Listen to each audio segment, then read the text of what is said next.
кайрышатыңгын алыска сапар аттыңгын кыймылдап поезд баратсаң кылдырып өстүң жаштангын. Kızım, gözün жөнүндө айтып берсең, Кыргызстандын кай жеринин кызысың? Кайсы окуу жайын бүттүң эле?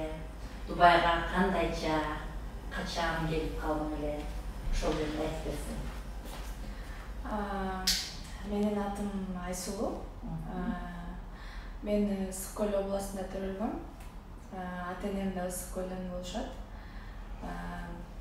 Ошо төрөлгөндөн кийин Бишкек шаарында ата-энем жаш кезинде Бишкек шаарында болгон үчүн Бишкек шаарында окуп чоңойгом. Бишкек шаарында окудум, чоңойдум. Апам болсо медик, атам болсо милиционер болуп иштейт. Азыр болсо ошолордон үйрөнүш керек. Могул убакытта они позитивно держатся, они работают, но они на позитиве. Папа тоже на позитиве. Ошого карабай мага жазып турушат, көңүлүмдү көтөрүп турушат. Ойлошот мен биякта кыйналып аткам деп, мен аларды ойлоп ошо. Бишкек шаарында 72-чи орто мектебин бүткөм, андан кийин Кыргыз улуттук университетин бүткөм, анан Дубайга Кандайча келип калдың эле? Дубайга болсо мен келейин деген ойлорум аябай көп болчу.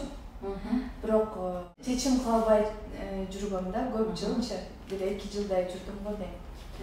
Анан менин дос кызым болсо бир агентствого барып, ошо информациясын калтырып келиптир, анан ал мага айтат: "Жакшы агентство экен, барып резюмеңди жөнүндө калтырып кой, просто себя проверь, английский свой проверь, өтпөсөң деле это для тебя хорошо" деп ошентет. Анан макул деп резюмем жасайм, сүрөткө түшөм, баарын кылып, экөөбүз чогуу барабыз. Анан кийин собеседованияга бардым. Биздин кыздар абдан көп экен, Дубайдан иштеп келгендер көп экен. Иштеп келип, кайра ошо собеседование өтүп, кайра барган адамдар көп экен. Толкундандым аяктан. Анан ошого карабай, ал собеседованиядан өтүп кеттим. Өтүп кетип,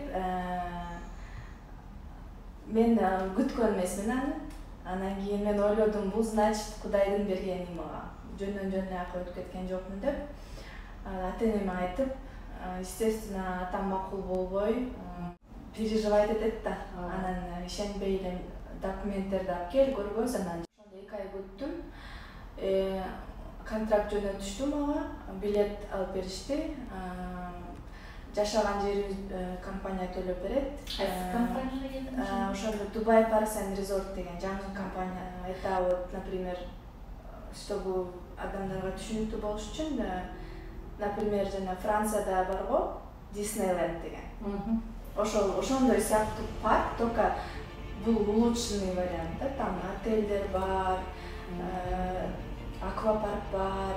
Это все чоң большой проект. И ошол жакшы компанияга аябай кубанычтуу менен келдим.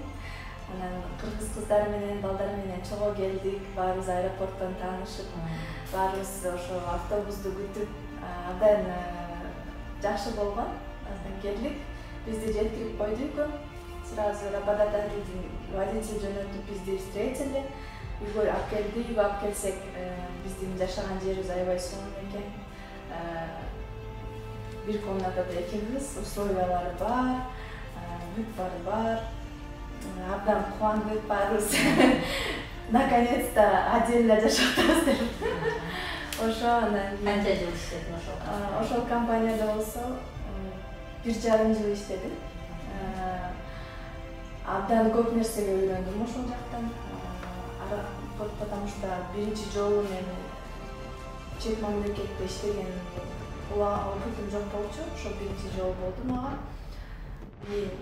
Ошол жактан көп нерсеге үйрөндүм.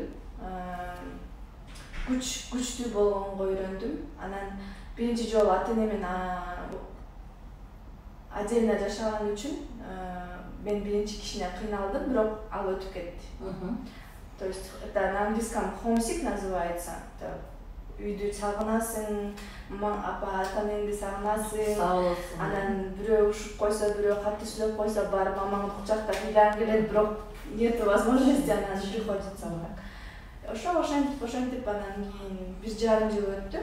Бирок 1 жылдан кийин уже көндүм. Анан 1 жылдан кийин английскийим уже на среднем уровне болуп калгандан кийин, уже Дубайды билип баштагандан кийин жолдо өрөнүп баарын билдим. Анан жумуш издегенди чечтим. Ошо 1 жылдан кийин жумуш издеп баштадым, барып сүрөткө түштүм. Анан резюмемди жасадым. Ошо анан кийин резюме жасап, жумуш издеп баштадым.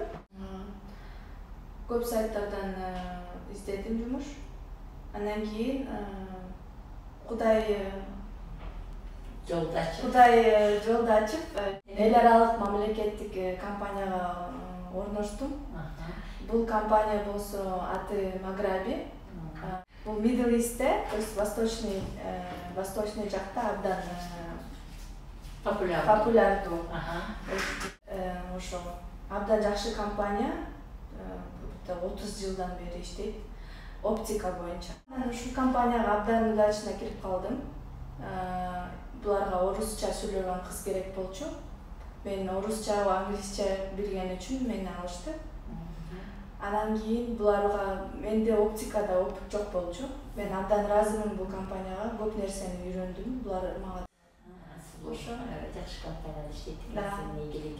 Эми ушул карантин учурунда канча атасыңар иштеп атасыңарбы, онлайн же үйдө элесиңерби?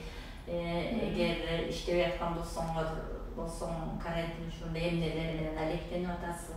Ошол жайында айтып берсең. Карантин учурунда эл баары эле үйдө отурабыз. Тамак аш жасап атабыз кыздар менен.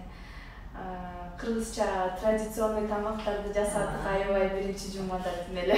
Улуттук тамактарды жасап. Холодильник толтура улуттук тамактар. Ошо бош убактыбызда эртең менен зумба билип атабыз. Зумба воркаут деп. Ошо аябай жакты мага, потому что эмекен да, зерикпейт экенсиң. Музыкасы менен кыймылдайт экенсиң. Ошого настроениең да көтөрүлөт экен. Жакшы болот. Анан кийинки идеялар келип баштайт ошо. Анан компанияман бир күндө 2 тренинг болот. Онлайн дагы бир курс сатып алгам финансы боюнча окуучу. Ошону убактымды өткөрөйүн, хотя бы сейчас время болуп атканда мүмкүнчүлүктү колдоно алайын деп жаңы бир нерсе үйрөнүп атам. Ошого дагы 1 саат кетет. Анан кийин домашний задание кылганга да 1 саат кетет. Ошентип убактыбызды өткөрүп атабыз. Бул жерде китептериңе көзүм түшүп калды. Китеп окуп отурган экенсиң мен келгенде. Психологиялык китептер менен дагы окуйт окшойсуң. Баса ошо карантинде дагы бир 2 китебим бар болчу бүт элек. Убакыт жок да, биякта күндө иштейбиз, бир выходной бар. Ошол бир выходнойдо башка нерселерди кылганга аракет кылабыз. Анан китепти болсо 1 саатта эле мен брейк таймда тамак жеген убактымда эле кичине бүт 2 жаңы китебим бар болчу. Ошону окуп баштадым. Мен болсо өзүм психологияга абдан кызыгам, особенно современная психология. Мурунку эмес, а вот сейчас азыркы адамдардын, например, азыр адамдар баттыраак стресске, почему стресс болуп атышат, почему жаш молодежьтор суицид, вот это все из-за психологии. Ажырашуулар, ошонун баары из-за того, что незнание или, может быть, заман өзгөрдү да. Азыр заман өзгөрдү. Унутуп койдум, бир ведущий бар, ошол айтып атпайбы, россияне начали к психологу ходить деп. Это хороший результат. Но я имею в виду, что это вот современная психология, это тут мне нравится писатель Ирина Хакамада, она коучер, бывший политик, и сейчас она пишет свои книги про то, как стать успешной, ошонун баарын жазганда и өзүнүн мурунку өткөн историяларын да жазган да, анан жакшы советтерин да жазган. Ошол жактан мен болсо өзүмө алдым, мага ошо баарынан ошо Лабковский, Куркин, ошол психологдордун арасынан именно вот Ирина Хакамада жакты. Ирина Хакамада азыркы адамдар жөнүндө көп жазат экен да. Например, Москвада абдан мындай шаар. Метродон үйгө, метродон жумушка ушинтип эле күндө бут менен жүрө эле, ушу коммуникативный жашоодо жүрүп, адам бат стресс болот экен. И вот она про это именно пишет. Как прожить жизнь в этой коммуникативной среде. Именно вот, когда технология, вот это все, вот это все. Жаштык өзү мүмкүнчүлүк. Ошол жаштыкты окуп да, иштеп да, өзүңдү өнүктүрүп да, спорт менен машыгып дегендей эң жакшы. Эми ошол сен жашоодо өзүңө мотивация берүүчү кандай учкул сөздөр же психологиялык статьяларбы же элдик макалдарбы эмненин негизинде ошол жашоо образыңды алып баргансың? Китептен ошо мага Лабковскийден бир жагы жакты, абдан. Это вот психолог, российский семейный психолог. Он там пишет: каждый вправе жить как хочет. Если родные или друзья не принимают ваш выбор, это уже их проблема, не наша проблема, это их проблема. У вас своя жизнь, у них своя жизнь. Любовь – это когда вас любят таким, какой вы есть.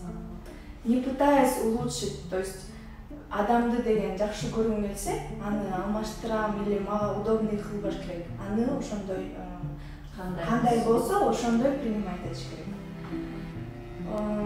Если вам нужно поступать по-своему, нужно заранее договориться с собой о том, что вы знаете последствия, готовы к потерям и не боитесь, и не боится этого.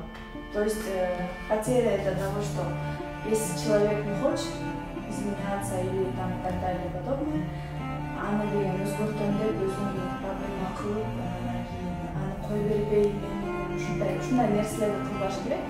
И адам жашоодо деген ар кандай адамдар келип кетет, жаман адамдар, жакшы адамдар. И ар бир кеткен адамдар это вот опыт. И жакшы адамдар да кетсе дагы, нужно их отпускать. Не надо держать. Ошону жазып. Эми акырында эркин микрофон берейин. Сен ошо жаштарга деги эле мекендештерибизге эмне деп кайрылар элең? Мекендештериме бул деген убактылуу деп тилектенем.